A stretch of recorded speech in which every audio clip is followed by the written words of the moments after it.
Hello, hello, ici Guillaume, ton coach en épanouissement amoureux. Comme tu le sais, je réponds ici sur ma chaîne YouTube tous les mercredis et tous les dimanches à 20 heures à vos questions concernant vos freins actuels à votre épanouissement amoureux. L'objectif, toujours le même, c'est qu'on converge tous ensemble vers une vie sentimentale la plus riche et la plus épanouissante pour chacun.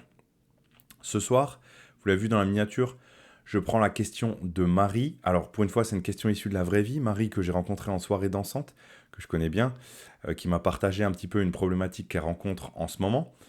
À savoir que elle s'est rapprochée récemment d'un homme qui l'attire vraiment, mais dont certains détails de la personnalité la bloquent un petit peu.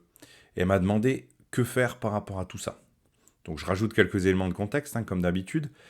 Euh, Marie, elle se sent attirée par cet homme. Il y a un super feeling entre eux, le courant passe bien, mais dans l'échange, elle a noté certains aspects de sa personnalité qui la questionnent déjà sur la compatibilité d'une éventuelle relation long terme avec cette personne. Et donc, si on met un peu de conscience sur ce qui se passe dans la tête de Marie, c'est une sorte de fonctionnement binaire, c'est-à-dire un mode tout ou rien. C'est-à-dire, soit j'ai un méga coup de cœur tout de suite, et ça me semble comme une évidence qu'il y a lieu de creuser entre lui et moi ce qui pourrait advenir, soit rien du tout. D'accord? Il y a derrière tout ça finalement une vraie volonté de contrôle, et aussi sans doute une peur que le fait de partir dans un premier rendez-vous avec cet homme soit déjà synonyme d'engagement pour elle auprès de lui. L'objectif derrière tout ça, c'est probablement avoir le minimum d'incertitude par rapport à ce qui pourrait advenir ou pas de cette éventuelle future relation, de prendre aucun risque et surtout, finalement, de ne pas souffrir. Et, et là, j'ai tout de suite envie de briser un premier mythe, Marie.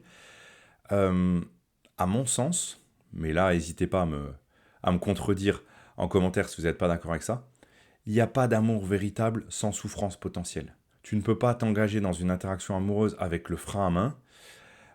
Si tu refuses de souffrir, alors tu seras jamais vraiment épanoui en amour. Parce que la souffrance, c'est un des risques de l'amour. Et quand tu prends aucun risque, tu peux pas aboutir à du plein épanouissement. Et puisqu'on en est à briser des mythes, je vais tout de suite en briser un autre. À mon sens, le coup de foudre, c'est c'est quelque chose qui n'existe pas en fait. Si, ça existe dans les comédies romantiques hollywoodiennes, mais dans la vraie vie, euh, un coup de foudre, c'est-à-dire une évidence au premier regard où on sait tout de suite qu'on va finir notre vie avec cette personne-là, c'est sûr et certain. Pour moi, c'est surtout synonyme d'un auto-aveuglement sur les failles et les fêlures de l'autre face à nous. On passe tout ça sous silence, on idéalise bien la personne, parce qu'en vrai, personne n'est parfait en fait. Donc c'est totalement normal et logique de trouver certaines failles, certains inconvénients, entre guillemets, à la personne face à nous. Voilà. Donc par rapport à tout ça, l'idée que j'ai envie de te proposer, Marie, c'est de sortir un peu de ce mode binaire, de se dire soit c'est le coup de foudre tout de suite, soit rien du tout, en fait. Et de rentrer peut-être dans une solution intermédiaire, où finalement tu t'autorises à rentrer dans un premier rendez-vous découverte, j'ai envie de dire, et que tu t'autorises surtout à le verbaliser explicitement à cet homme face à toi. Être très clair sur ta communication, partager ouvertement tes peurs, lui dire, ben écoute, j'aime bien, j'aime bien le feeling que je ressens entre nous, j'aime bien nos interactions. J'ai envie d'apprendre à te connaître, à te découvrir, mais j'ai peur que si on part dans un premier rendez-vous ensemble, tu penses que je suis déjà engagé d'une manière ou d'une autre avec toi, alors que moi j'ai juste envie d'apprendre à davantage te connaître. Et je pense que si tu fais ça, non seulement ça va instaurer une communication très saine entre vous dès le début, sur la base où vous vous dites les choses telles que vous les ressentez, donc tu vas l'éduquer déjà, entre guillemets, à avoir cette communication transparente entre vous. Et puis surtout, ça désamorce en fait la chose. Il ne pourra plus te reprocher de lui avoir fait miroiter quoi que ce soit, puisque toi, tu lui auras dit explicitement que pour toi, c'était un premier rendez-vous découverte, parce que tu avais envie d'apprendre à le connaître, tu vois. Parce que, comme je le répète souvent sur cette chaîne, à mon sens, une interaction amoureuse, et surtout dans les débuts, c'est juste une succession d'instants présents. des instants présents qui sont agréables et au terme desquels on aura juste à se demander est-ce que j'ai envie du suivant ou pas.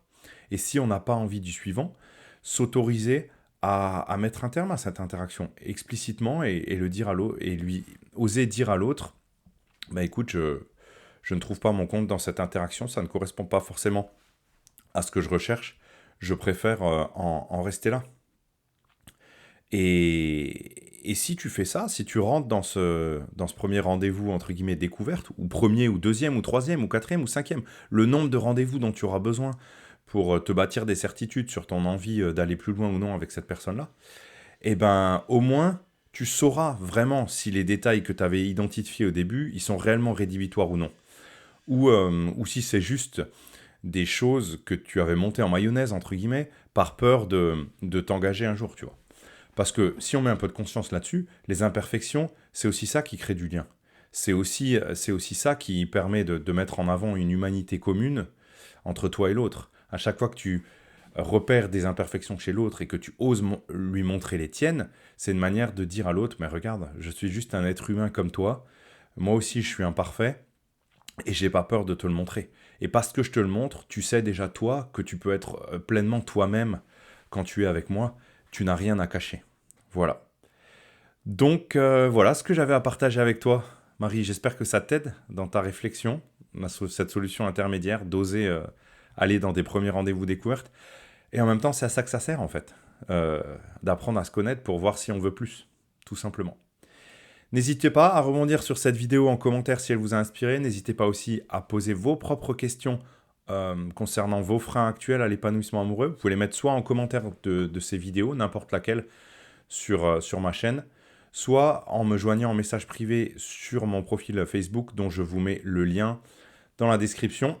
J'ajoute que sur ce profil, je partage plein d'idées encore plus diverses et variées que tout ce que je peux faire sur ma chaîne YouTube. Donc n'hésitez pas à me suivre là-bas également. Voilà, je vous souhaite à tous une super soirée et à la prochaine pour la prochaine vidéo. Bye bye.